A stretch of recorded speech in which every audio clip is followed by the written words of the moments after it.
Um, Brian, I got an email from one of the AEW wrestlers. I haven't told you about this yet. I saw this as I was perusing, trying to get ready for the show. But would you like me to tell you about this now? Should we do this in private, or should I just read this AEW wrestler email? I have no idea where you're going, so feel free to take over it's your show, actually. Do whatever you want. Well, enjoy the subject. Yourself. Enjoy yourself. Enjoy yourself. That was the Jacksons, correct? I believe so. Well, there you go. Not one of their better hits, but yeah. Well, but still, hey. Blame it on the boogie. How was it compared to your hits there, Blame pal? it on the boogie was where it was at, not that. Well, okay, but really shake your body down to the ground if you want to. Do you can you feel it? That's like late era Jacksons. Can you feel it? No. I didn't feel it. Okay. Anyway, this email, the subject line was, instead of calling me a nobody for attention, why don't you try to help? Oh. Well, that's a challenge. And the email says, first, my name is Miles Hawkins, and that's in capitals. I am an NCAA All-American trained by some of the best wrestling schools in the Mid-Atlantic. Why do you have to go to more than one? Was he expelled at some point? And I am the guy who did the job for Hobbs on AEW Dynamite. I am certainly not a nobody. Okay. I don't even remember. Do you remember? What did you say? No, this is legitimate because, well, remember it was a couple weeks ago. They had a match where it was Hobbs and Samoa Joe and goddamn, who's in their grid? They hurt Shapoopy. Somebody else came, or whoever their other guy was. They hurt Hook. They had Shapoopy still. They hurt Hook. That's right. They got Shapoopy. He was one of the guys on the other side of the things. They had a job match, like it's 3 minutes or whatever the fuck. And I said, well, it was Samoa Joe and Hobbs and whoever versus nobody. And then we moved on. I said, the baby faces won the goddamn thing. And we were critiquing the show. That's the way I remember this guy. And I don't actually think that we bothered to watch the match to even talk about him any further. But apparently, he was highly offended by us saying he was nobody on the. Can you look up the results of Dynamite from a couple weeks ago and see who else was on nobody's team? Or do you have is there a search engine you can find with that information? I will look. I will continue on reading the email. While I completely understand that the premise of your show is to shit on modern wrestling for attention, you are someone that I would like to hear your unbiased, out of podcasting character opinions and advice. In short, I'm here to see if you can help me, or are you full of it? So now, basically, Brian, here, the premise of what we do is to shit on modern wrestling to get attention. We can't really mean it because they're obviously doing a great job. But if you have any criticism, I'd like to hear it. Besides the fact that I'm sorry, I'm not actually getting any extra attention calling Miles Hawkins a nobody. But instead of asking sincerely, he's taken the attitude that, again, I'm just in character, but they're not doing anything really wrong. Miles, I'm sorry, I don't have a character. I have an opinion. And my opinion was about the overall show and whether or not that your match was of any importance. And nobody had seen you on television ever before. Now, I could have, like some of the sorry sacks of shit that they've rolled out there in the past to do jobs that have just been visually ridiculous looking or completely inept and out of place, I could have broken that down, but you didn't really look like that. You just looked like a guy that nobody knew who the fuck he was.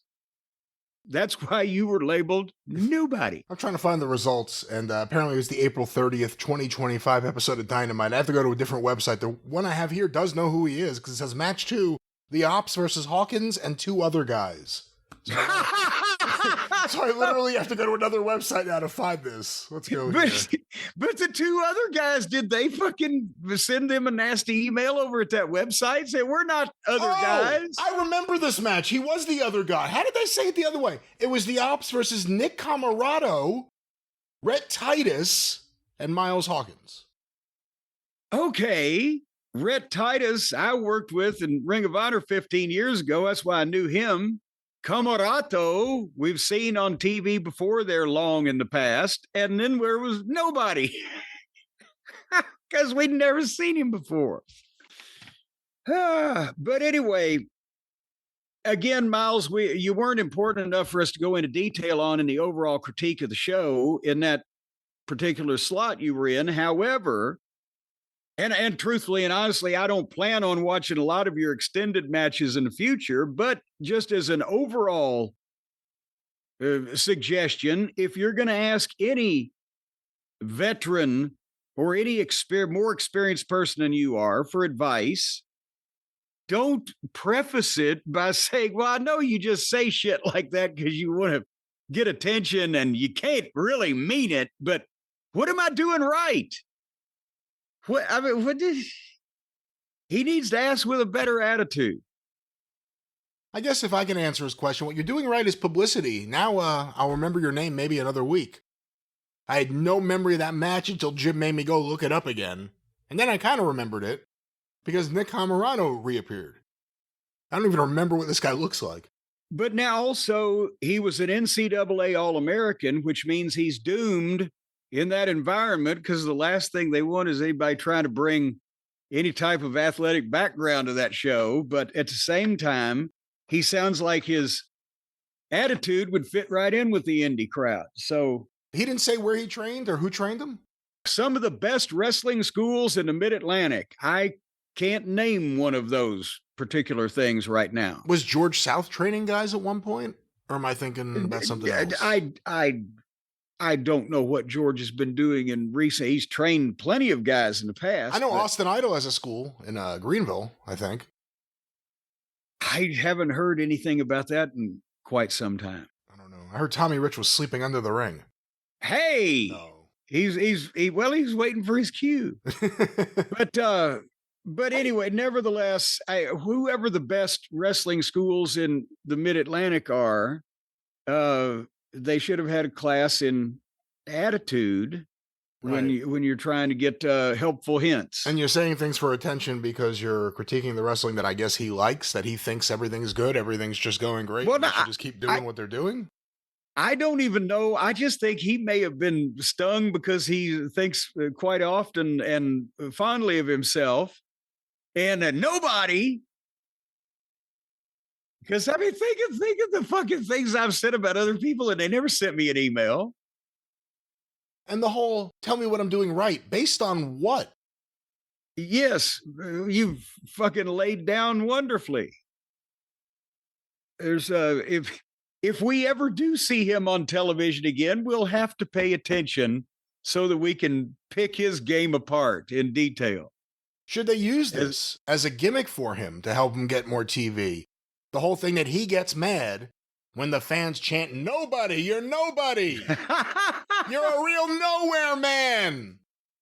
And like it makes him lose his mind and, he loses his matches or something because of it. At least then there's I don't know, but something. No, wait a minute. We get one of the girls involved. You're nobody till somebody loves you. Ooh. And then he finds himself somebody to love. Who would he be if not nobody?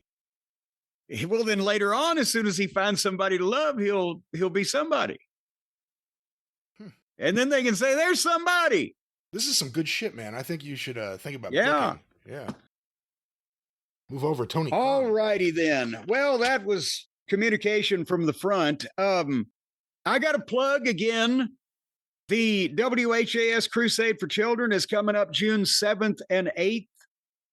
And it's the 72nd annual crusade. And for the new kids out there, again, this is the oldest and largest annual fundraising event, local event of its kind anywhere in the country. And they've raised, God, what was the total? $100-something million over the past 72 years for special needs kids in all of Kentucky and Southern Indiana. And if you can, just look it up, WHAS Crusade for Children. I think it's crusade.org, whatever.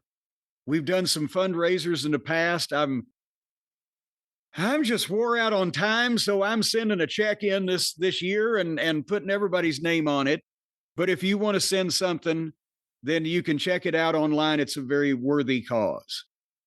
And if you have already sent me money over the past couple of weeks, you'll be happy to know that the first 200 plus orders have been processed and in the hands of the Feather Bottoms to be labeled and shipped this week, and more to come. We're going to be caught up in the next 2 weeks, and you can find what is left available for sale at Jim Cornette. Oh, there's still a bunch of good stuff there, folks. I kid, but we did sell out of a lot of the singular and few of a kind items.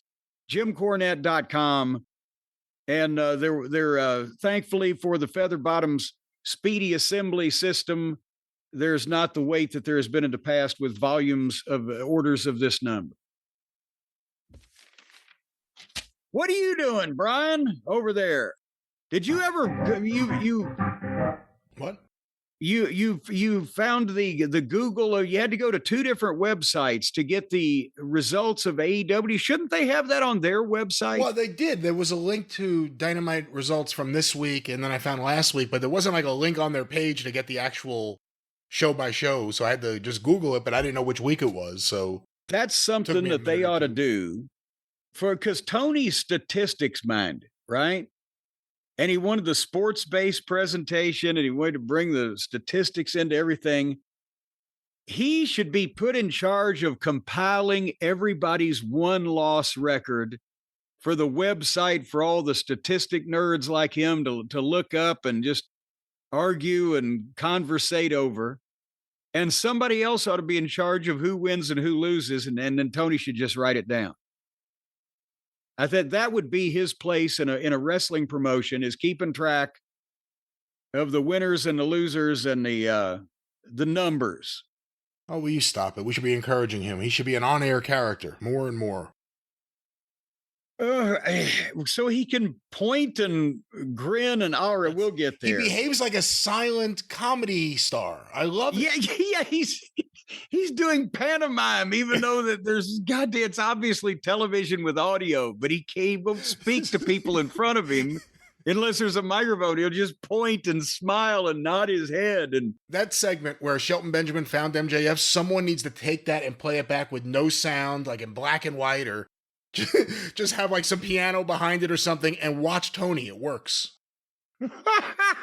Eyebrows go up and down. He's making faces. He's like a dummy. Yeah. He looks like a ventriloquist dummy. Just the eyebrows are going, the mouth is opening and closing.